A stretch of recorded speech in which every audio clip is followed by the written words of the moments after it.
तो गाइस एक बार फिर से वापस आ चुका हूँ टोक्यो रिवेंजर के एक और एपिसोड के साथ। तो जैसा कि मैंने अपनी लास्ट वीडियो में कहा था कि अगर मेरी ये वीडियो 500 लाइक कंप्लीट कर देती है तो इस वीडियो का जो कलर पैनल वाला एपिसोड है वो मैं अपलोड कर दूंगा। और तुमने तो भाई छप्पड़ फाड़ लाइक दिए हैं इस पे। उसके अलावा बहुत सारे लोगों ने कमेंट किया है इसके स्पेशल 8 एपिसोड के लिए, तो वो भी मैं संडे को ले आऊंगा। बाकी तुम ऐसा ही सपोर्ट करते रहो, तुम्हारा भाई वीडियो लाता रहेगा। ये फिलहाल के लिए आज के लिए अपना ये वीडियो स्टार्ट करते हैं। और हाँ, वीडियो में बहुत सारे स्पॉयलर्स हैं तो अपने रिस्क पे देखें।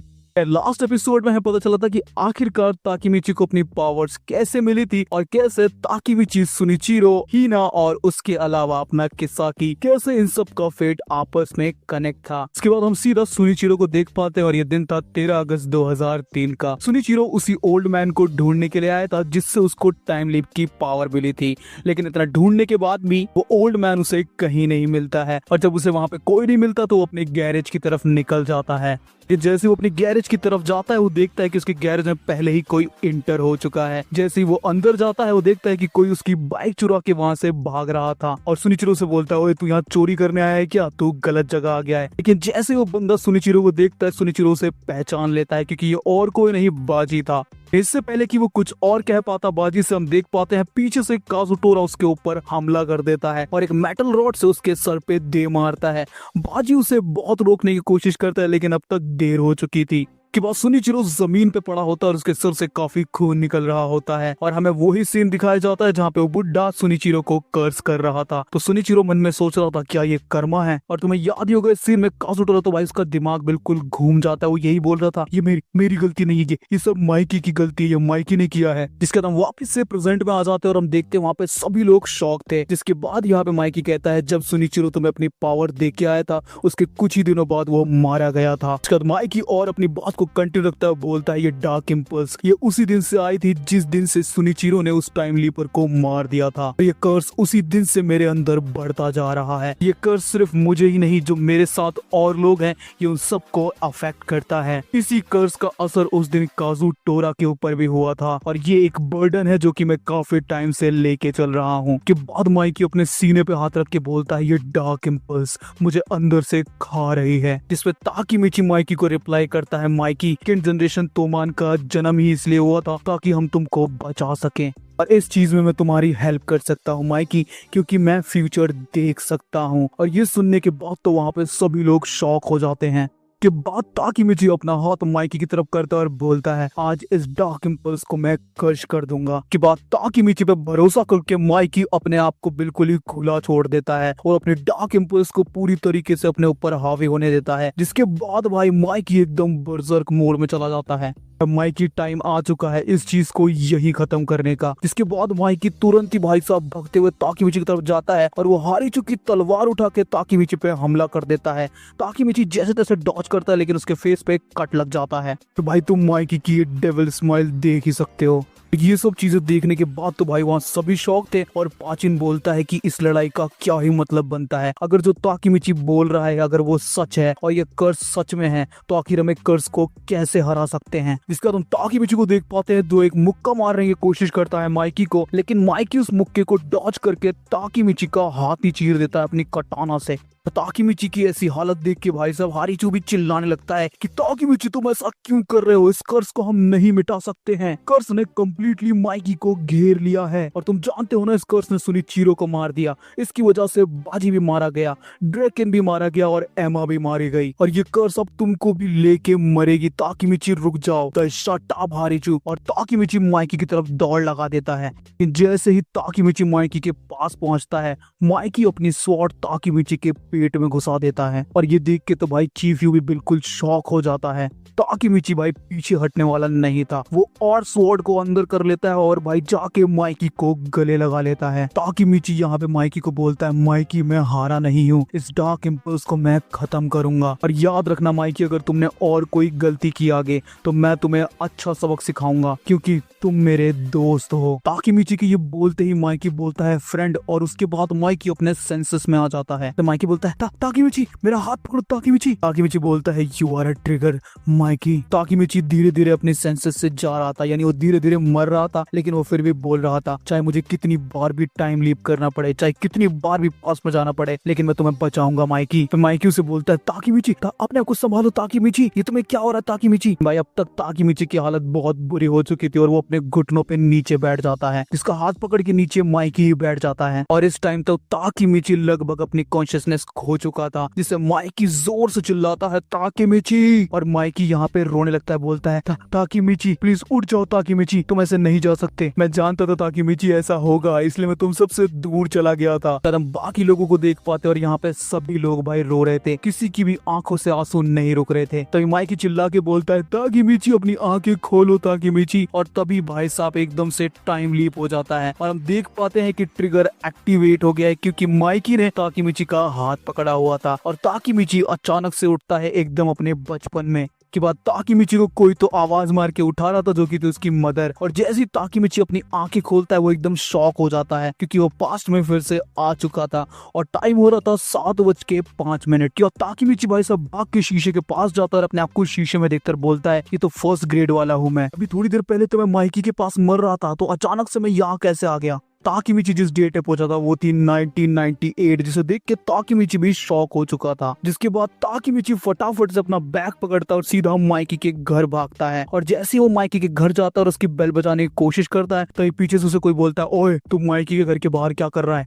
देख पाते ये और कोई नहीं हमारा बाजी कुंता, जो बोलता है ओए जल्दी बता तू यहाँ क्या कर रहा है, नहीं तो मैं तेरी पिटाई कर दूंगा अभी। ताकीमिची भी यहाँ पे बाजी को पहचान लेता है, लेकिन इससे पहले कि ताकीमिची कुछ बोले, अपना बाजी भाई एक जोरदार मुक्का मार के ताकीमिची को जमीन पे गिरा देता है। तभी वहाँ बाहर एमा आती है और उससे कहती है बाजी ये तुम क्या कर रहे हो, तुम्हें बिल्कुल भी अकल नहीं है कि दूसरों के घर के बाहर लड़ाई नहीं करते। थोड़ी देर बाद वहाँ पे सुनिचिरो भी आ जाता है, जिसको देख के ताकीमिची भी शॉक हो जाता है और सुनिचिरो बोलता है यार ये बाजी तो सर का दर्द है। उसके बाद यहाँ पे सुनिचिरो हारिचू को आवाज मारता है और हम हारिचू को भी देख, यहाँ पे सुनिचिरो बोलता है ये माइकी कहाँ है, कहाँ रह गया ये माइकी, और ये तुम्हें कहा था ना मैंने इस बाजी का ध्यान रखने के लिए। तो हारिचू रिप्लाई करता है माइकी आ रहा है, लेकिन तभी भाई सबका ध्यान माइकी की तरफ चला जाता है और बोलते हैं यार ये लड़का कौन है। हम सब लोग जानते हैं अभी भाई ताकीमिची को यहाँ पे कोई नहीं जानता है। वहाँ पे माइकी भी आ जाता है और वो ताकीमिची को देखता है तू कौन है बे। ताकीमिची सोचता है यार इसे तो पता ही नहीं होगा कि मैं कौन हूँ इस टाइम।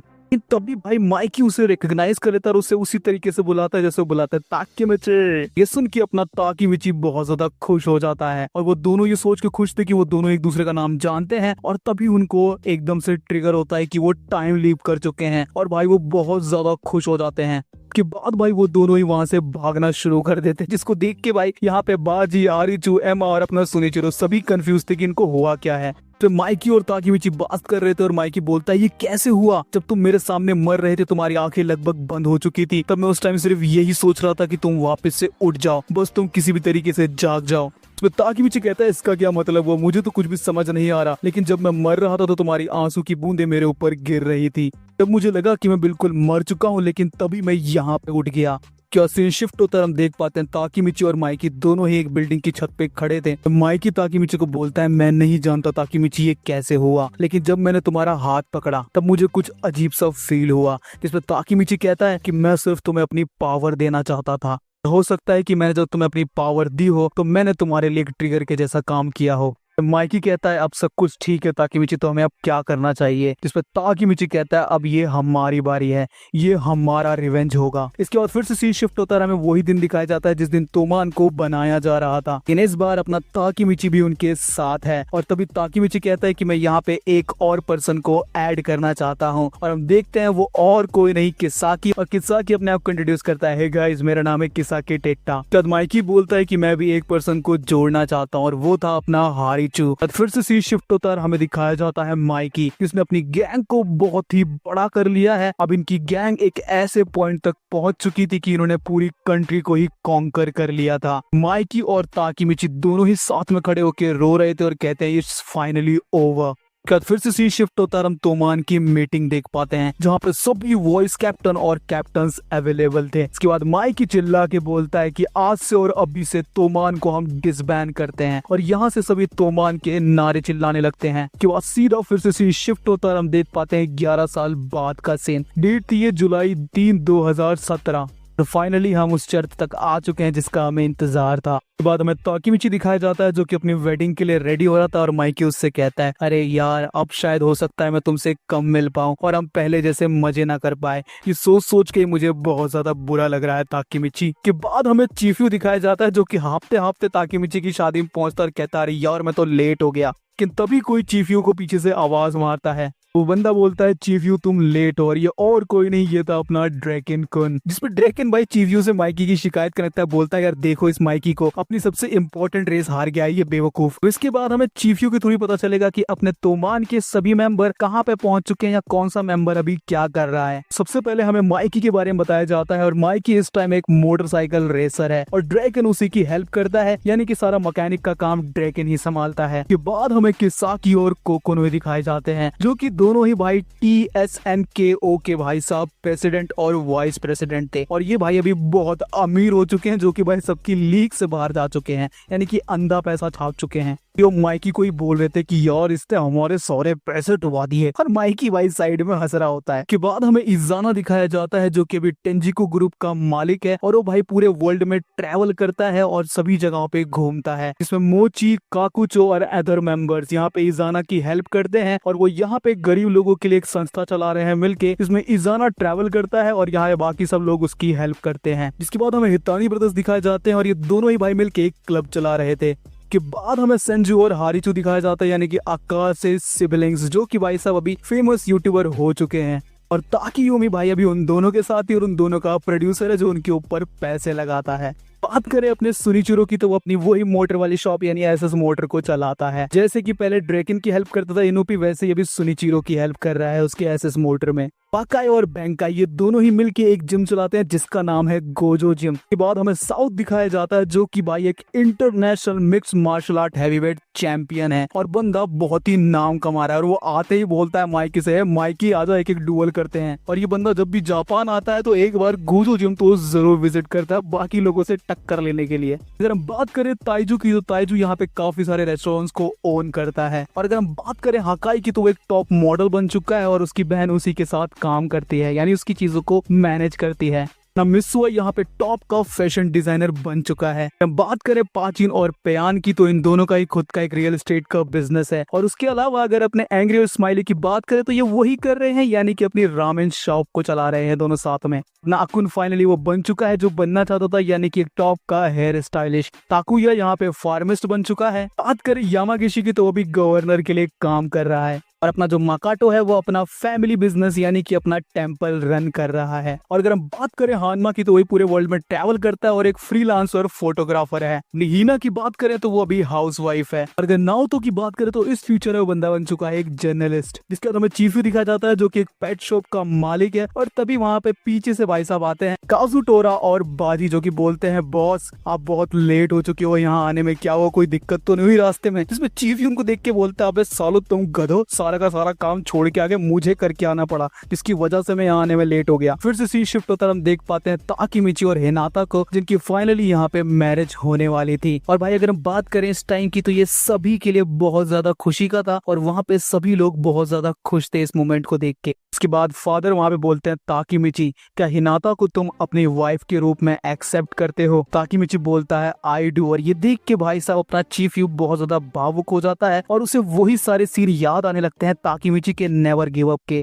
कि कैसे ताकीमिची यहाँ तक पहुंचा और उसने कभी भी हार नहीं मानी। वो हमेशा डट के खड़ा रहा और यहाँ तक पहुंच पाया है और सभी चीजों को बदल पाया। बाद फादर ताकीमिची को बोलते हैं यू मे किस नाउ। इसके बाद हिना और ताकीमिची आपस में किस करते और यहाँ पे फाइनली उनकी मैरिज हो जाती है। तो सभी तोमान के बंदे ताकीमिची और हिना के पास आते और चिल्ला के बोलते हैं कांग्रेचुलेशंस ताकीमिची। और ताकीमिची उनके साथ साथ हम सभी लोगों को बोलता है थैंक यू एवरीवन। और इसी के साथ अपनी टोक्यो रिवेंजर्स की मांगा यहीं पे खत्म होती है। खैर मैं मिलूंगा तुम्हें अपनी अगली वीडियो में, तब तक के लिए बाय बाय।